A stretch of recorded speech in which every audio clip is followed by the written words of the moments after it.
e dá força ao cansado. E por isso vamos concluir mais cedo, tendo em vista que ainda vamos fechar o relatório financeiro deste mês, dos irmãos dizimistas, e assim a gente vai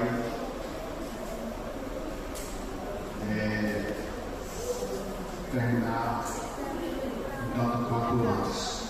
Mas eu peço a gentileza de os irmãos dobrarem as vossas atenções.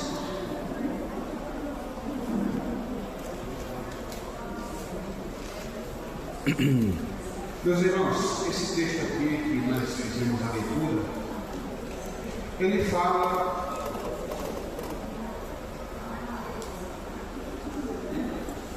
da vinda de Jesus, da segunda volta do Senhor. Sabemos que ele já veio humanamente, ele se vestiu de uma forma corpórea, assumiu os sentimentos, assumiu a forma humana, nasceu de um nascimento humano, embora a sua geração foi de uma forma divinal, sobrenatural, que até hoje é motivo de muita inquietação,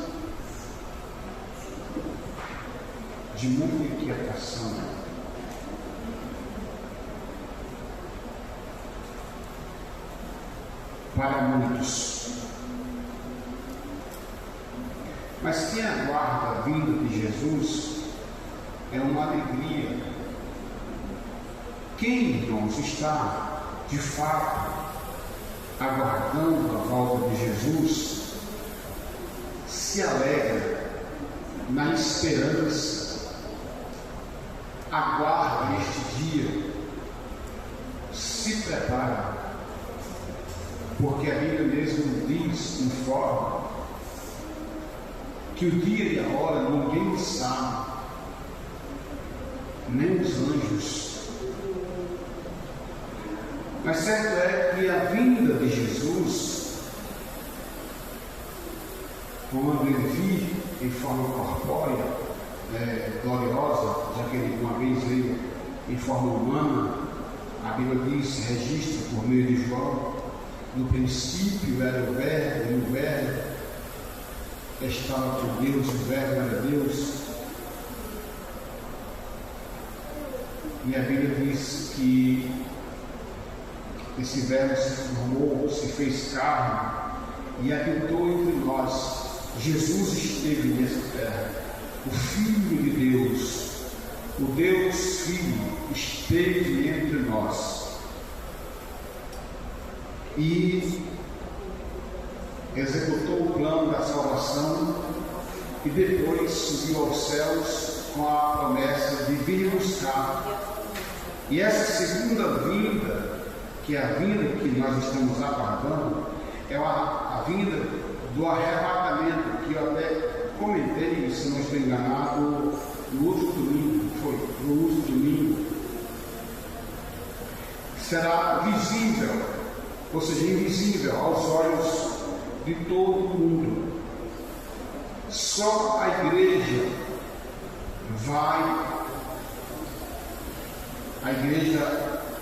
como organismo, não é a igreja A, a igreja B, a igreja C, é o crente e Deus, é o crente que está em comunhão com Deus. Esse vai subir.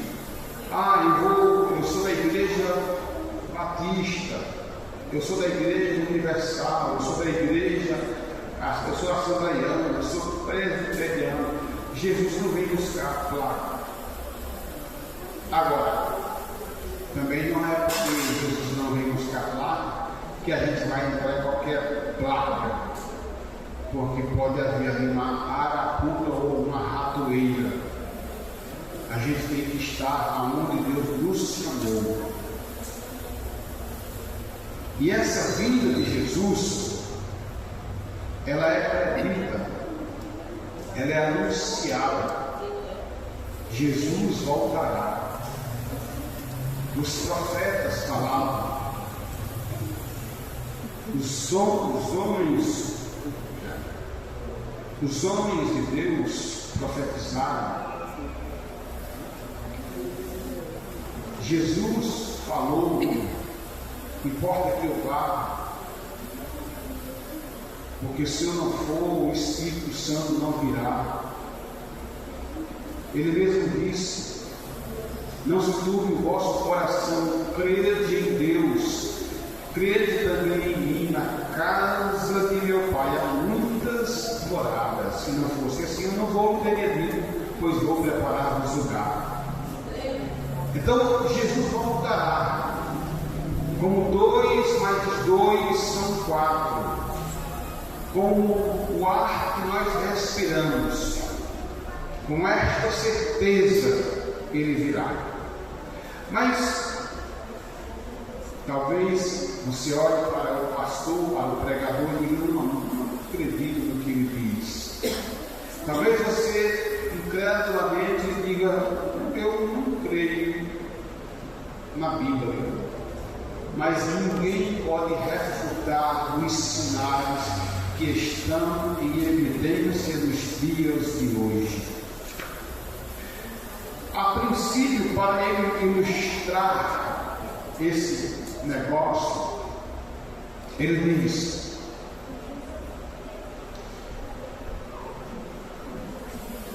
dois exemplos para ilustrar a sua volta.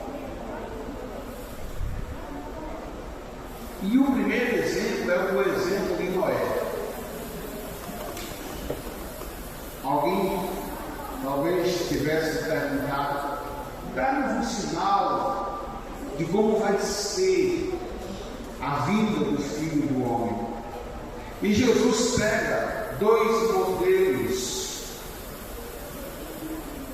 para ilustrar realidades que indicam a vinda do Cordeiro.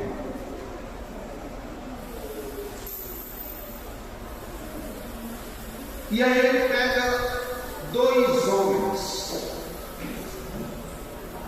2 épocas, para mostrar à luz da Bíblia, do Evangelho, como vai ser a vida dele.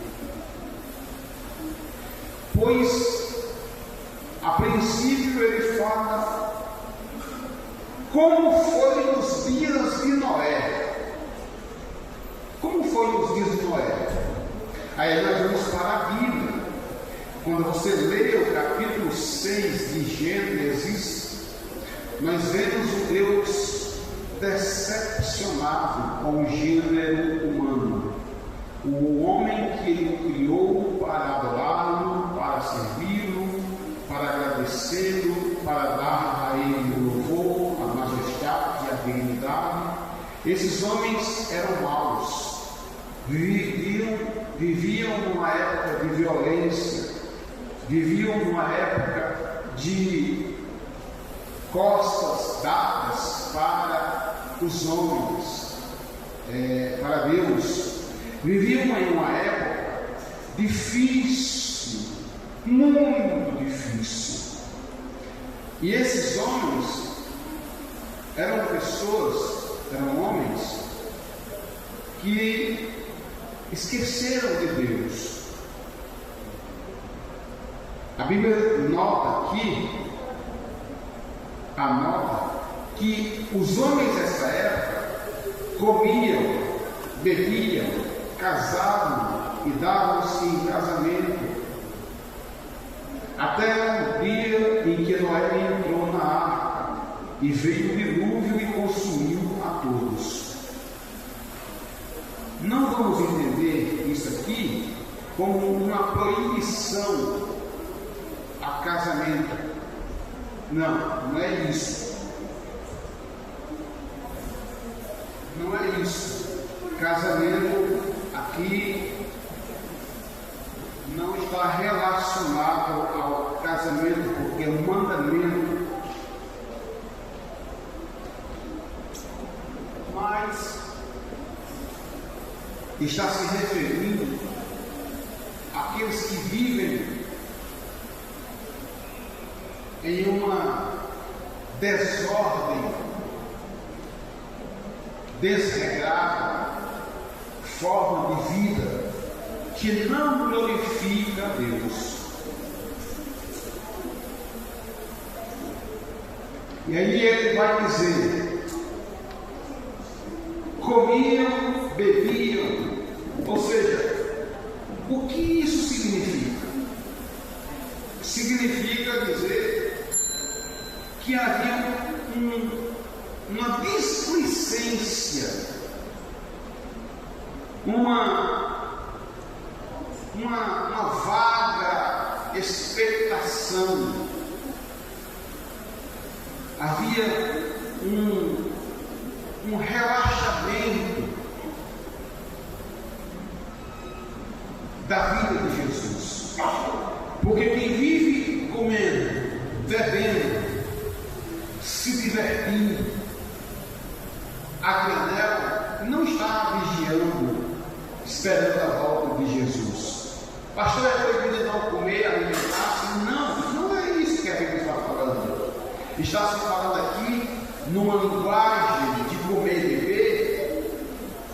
Eles estão vivendo uma vida dissoluta, comendo, bebendo, mas não estão atentos, porque era assim que acontecia nos dias de Noé.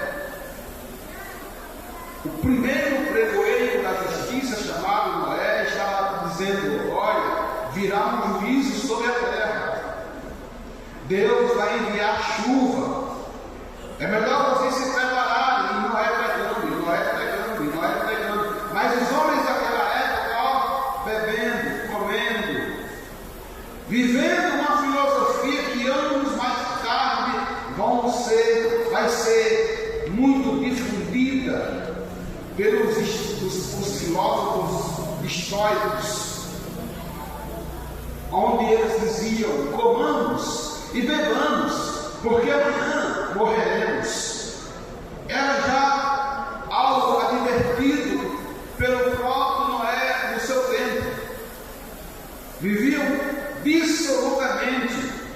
Mas pastor, é errado eu ter uma parte com a minha família, eu ter um momento a sós com a minha casa, um banquete? Não é errado. Contudo, que você vigie, que você espere o dia da vinda de Jesus, que você aguarde este dia, se prepare para este dia, limpe seu coração, limpe sua alma, lave suas vestes no sangue do Cordeiro de Deus. Contudo, que você faça, que eu faça, que nós façamos todas essas coisas, porque a vida de Jesus é mais certa do que qualquer coisa que se pode imaginar.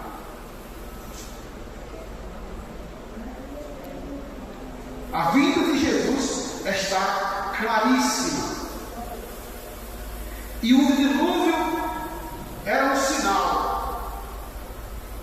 De repente, Noé dizia: vai chover. Mas o povo não acreditava na palavra do homem de Deus. Por quê? Primeiro que naquela época não chovia. Subia um orvalho da terra e fazia com que a terra ficasse com sua erva, com seus frutos, com suas folhas, as árvores sempre verdinhas. Então não precisava de chuva. Mas a chuva era algo inédito, inusitado para aqueles dias. Mas não um dia começou um sinal. O céu, que era sempre azul, iluminado pelo sol, de repente começou a ficar cor de plúmbio. O que é plúmbio? Da cor de chumbo. E começou a cair um pingo de água. A cair outro pingo de água. Eram os sinais. Eram os sinais. E foi indo, e foi indo, e foi indo, e foi indo. Irmãos, e de repente foi cada vez mais engrossando. Até que o dilúvio estava acontecendo. Os homens que ouviram a mensagem do velho Noé, lembrou-se e quis se arrepender tarde demais, já não dava mais tempo, porque muito se pregou, muito se falou do juízo que viria, mas o povo não deu crédito, o povo não acreditou no velho Noé, o chamavam de louco, construindo uma arca tão grande. E no final salvou-se apenas a família de Noé. Passa-se o tempo, vem a era patriarcal, e ainda no período de Abraão, Deus traz um juízo sobre a terra. Que juízo foi esse?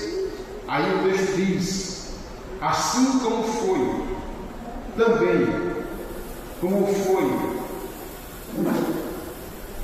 nos dias de Ló, comiam, bebiam, compravam, vendiam, plantavam, edificavam. Mas no dia em que Ló saiu de Sodoma, choveu do céu fogo e enxofre, consumindo a todos. Imagina aí, fogo e enxofre. Enxofre é um produto que queima. Fogo já diz tudo, consome tudo. E de repente, Deus envia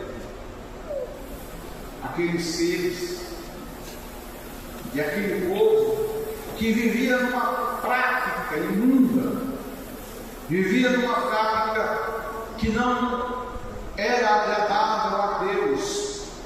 O pecado de Sodoma e Gomorra subiu às narinas de Deus, e Deus resolveu dar cabo daquela geração.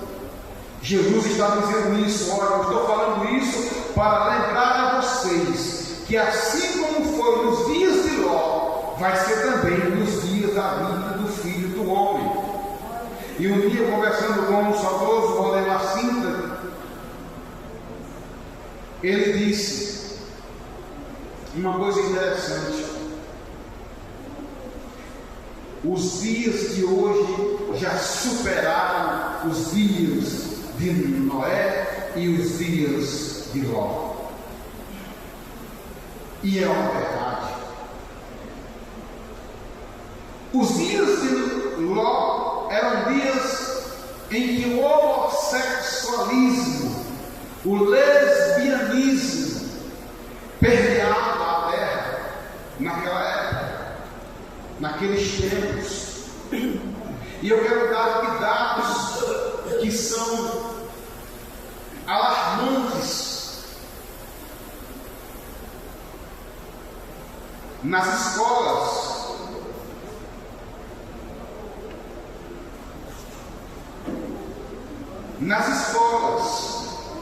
das mais pobres, as escolas menos expressivas, as mais luxuosas, as caras, se vê essas coisas, se notabiliza essas coisas.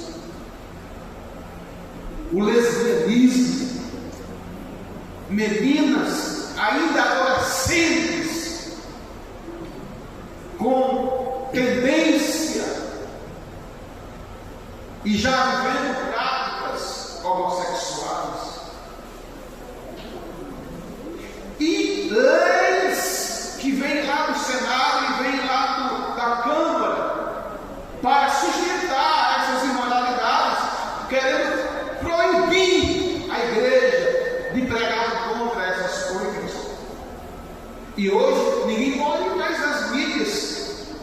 Se por acaso você for fazer um comentário em qualquer site, contrariando as regras deles, entre aspas, você poderá ser atacado, você pode ser rastreado e pode ser processado.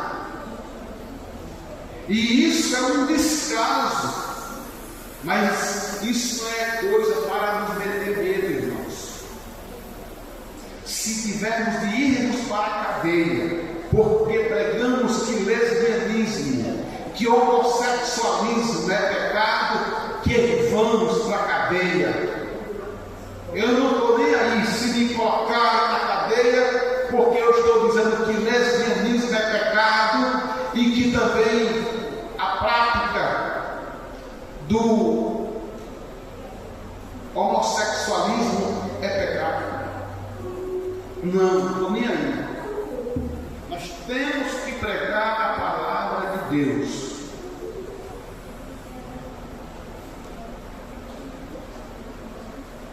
Em tempo e em fora de tempo, porque Jesus vem aí.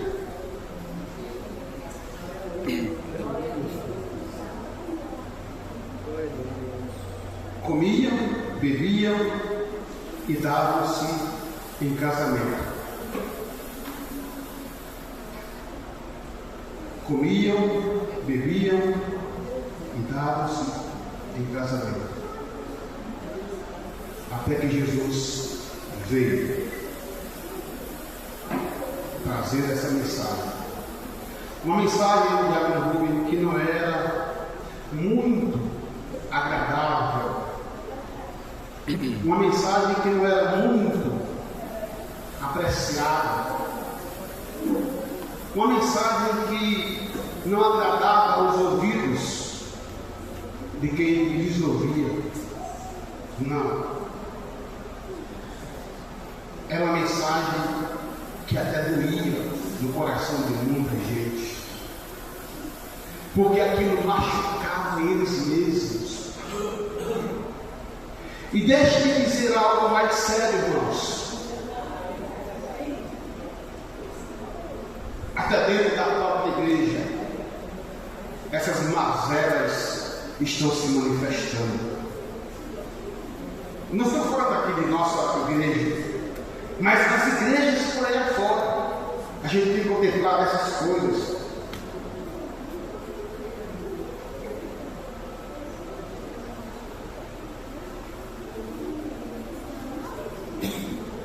Quando eu estava ali no Jardim muito jovem, a irmã Jair Marcos entrar, alguns se manifestavam.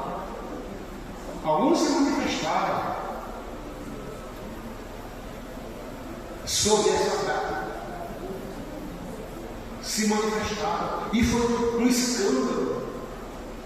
Mas fazer o que se é cumprimento da palavra de Deus? Jesus está dizendo, como foi nos dias de Ló. Irmãos, nós estamos vivendo numa época em que quando você assiste ou lê qualquer coisa do tipo, seja por um aplicativo, ou seja por um aplicativo de notícias, você vai ver aquele ator, aquela atriz, aquele cantor, aquela cantora, são homossexuais, mas você não pode dizer nada. A mídia até defende. A rede Escuro de televisão ou a rede Globo de televisão está difundindo isso nas suas programações televisivas, naqueles que gostam de ouvir, de assistir a novelinha das 6, das 7, das 9. Vale a pena ver de novo. Eu nem sei se aquela aparelho existe. Difundindo essas coisas como se fosse algo normal. Querem relativizar o erro. Irmão, pecado é pecado no passado, no presente, amanhã e sempre. É pecado na China, no Japão, nos Estados Unidos e aonde for. Pecado sempre será será pecado e pela palavra de Deus deve ser combatida.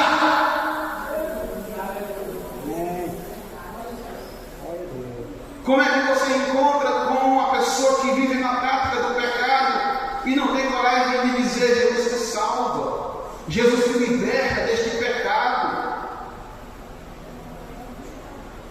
Não tem coragem sequer de levar um folheto, de dizer uma palavra que Jesus salva. Nós estamos vivendo a fase, esse período em que Noé, em que Ló viveu. Aí vem a advertência. Quando a gente lê a parábola das 10 virgens, nós vemos ali uma séria advertência para que se tivesse cuidado a respeito das coisas que estavam por vir. Que sinais nós vamos ter, irmãos, daqui para frente? Nós vamos ter vários sinais, seja no âmbito social. Nós vamos ter sinais no meio da igreja. Nós vamos ter sinais dos céus. Nós vamos ter sinais na natureza. Nós vamos ter sinais no comportamento humano. Nós vamos ter sinais em diversos aspectos. Nós vamos ter sinais. E uma das demonstrações, nós podemos ver os sinais que a natureza está dando.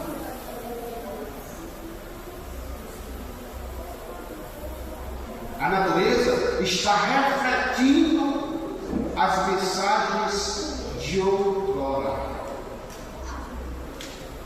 As mensagens estão vindo da natureza. Enquanto em uns cantos está chovendo demais, dilúvios e enxurradas, outros cantos a seca está demais. A Bíblia Sagrada diz que a toda a criação a um só tempo geme, como que desejando a redenção dos filhos de Deus. Toda a natureza está dizendo: vem, Senhor, vem logo arrebatar a igreja. É como se a natureza estivesse dizendo, toda a criação estivesse gemendo e dizendo: nós não aguentamos suportar, nós não suportamos mais tanto sangue derramado sobre a terra. Nós não aguentamos tanta violência neste mundo.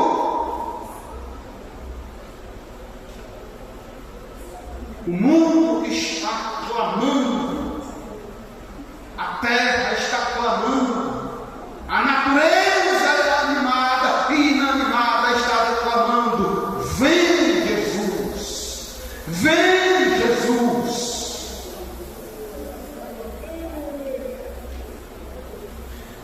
Nós também vamos encontrar isso, irmãos, até mesmo no seio da igreja. Veja o que é que nos diz. Quem está me ouvindo, diga amém. Quem diz amém, escute o que diz aqui o texto. Em 2 Timóteo 3 diz assim: sabe, porém, isto, que nos últimos dias sobrevirão tempos trabalhosos, porque haverá homens amantes de si mesmos, avarentos, presunçosos, soberbos, blasfemos, desobedientes a pais e mães, ingratos, profanos, sem afeto natural. Veja isso: irreconciliáveis, caluniadores, incontinentes, cruéis, sem amor para com os bons, traidores, obstinados, orgulhosos, mais amigos dos eleitos do que amigos de Deus,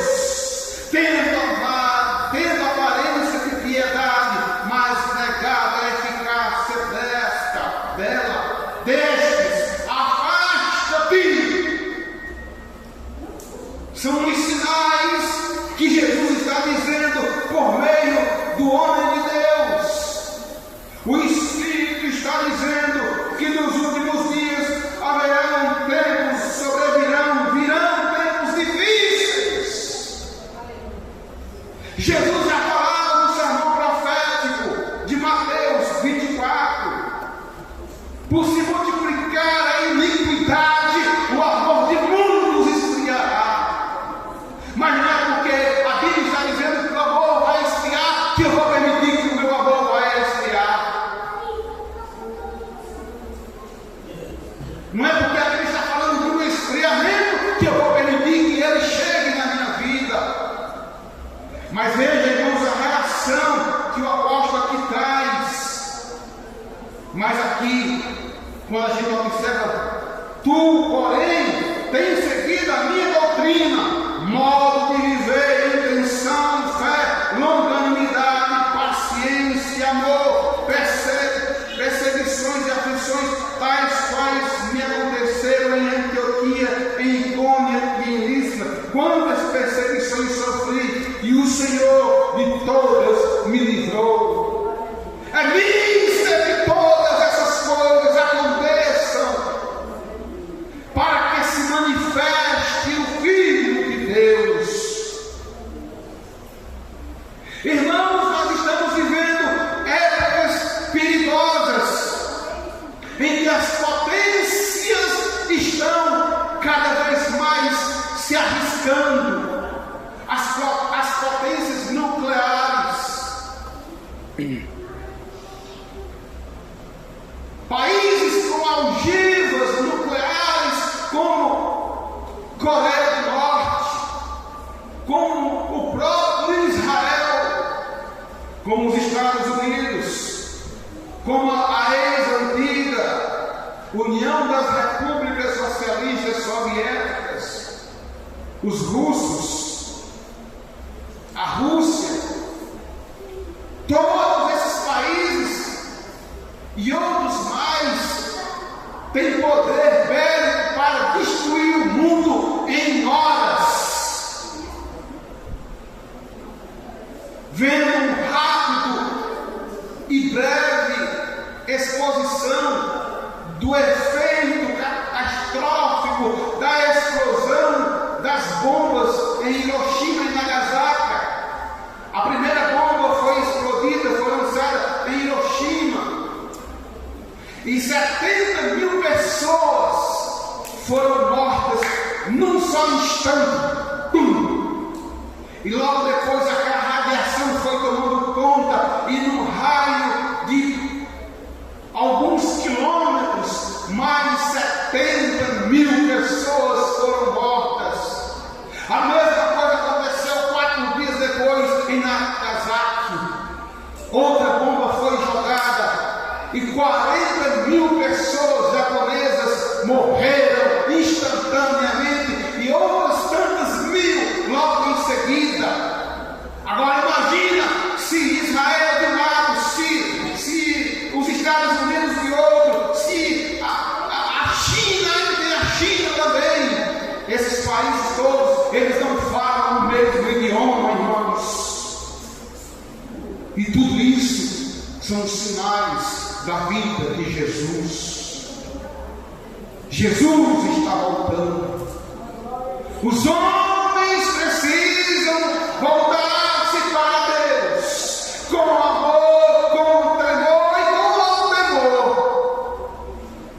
Porque o dia da vinda de Jesus não se sabe nem o dia e nem a hora.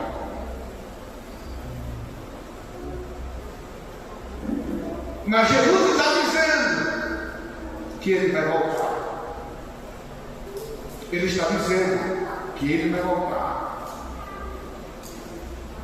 E não pense que vai em todo mundo, não. Ah, pastor, assim não tem graça. Eu quero que o Senhor fale uma coisa boa para nós ouvir. Eu estou falando a verdade. Porque Jesus disse: nem todo aquele que diz Senhor, Senhor,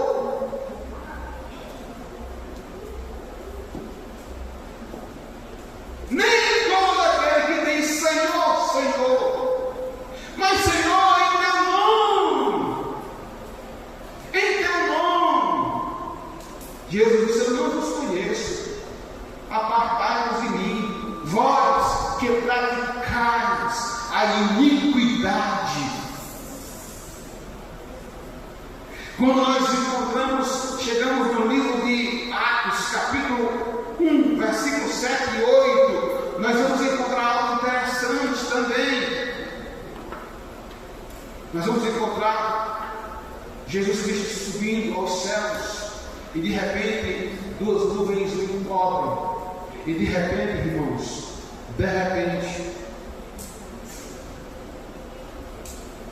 dois anjos aparecem.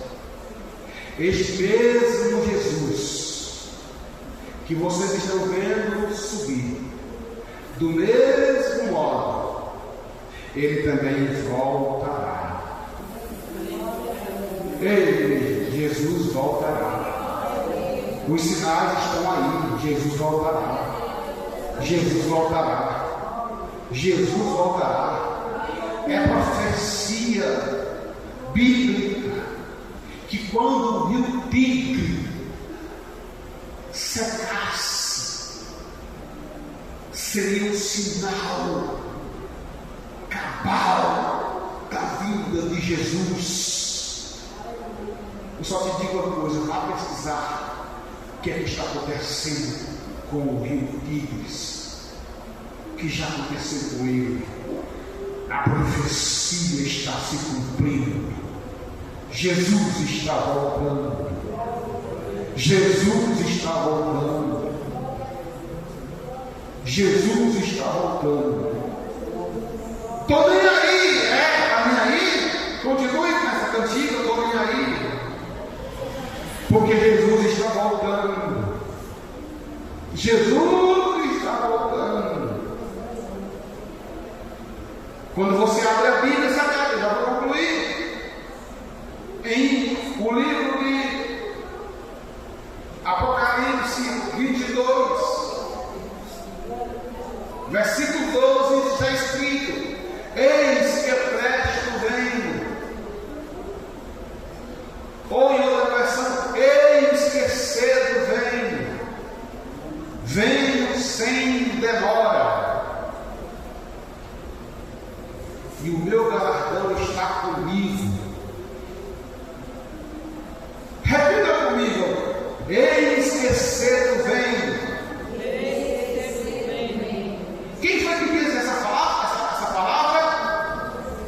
Jesus. Jesus está falando para a igreja: eis que cedo venho.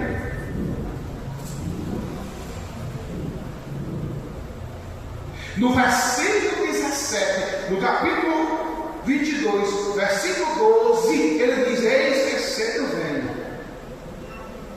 No versículo 17, você vai encontrar: e o Espírito e a noiva dizem: vem. Jesus está lá em cima dizendo: igreja minha, breve estou chegando aí para lhes trazer para cá. Aí se ouve uma voz aqui de baixo: o Espírito e a noiva e o Espírito dizendo: vem,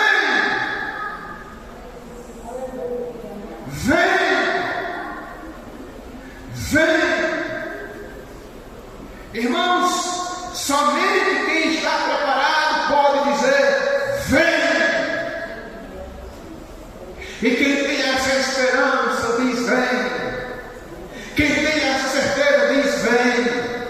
Quem tem essa convicção diz: vem. Mas quem não está preparado está dizendo assim: não, eu não estou preparado, Deus, espera mais um pouco. Mas, irmãos, o dia da vinda de Jesus será tão rápida que é mais rápido do que um piscar de olho. Será mais rápido do que algo com um piscar de olho. Como no momento, ou seja, algo rápido, tão rápido, que não dá tempo para mais nada. É tempo, irmãos, da gente entender que Jesus está voltando. Que Jesus está voltando. Nossa esperança é sua vinda, o Rei dos Reis.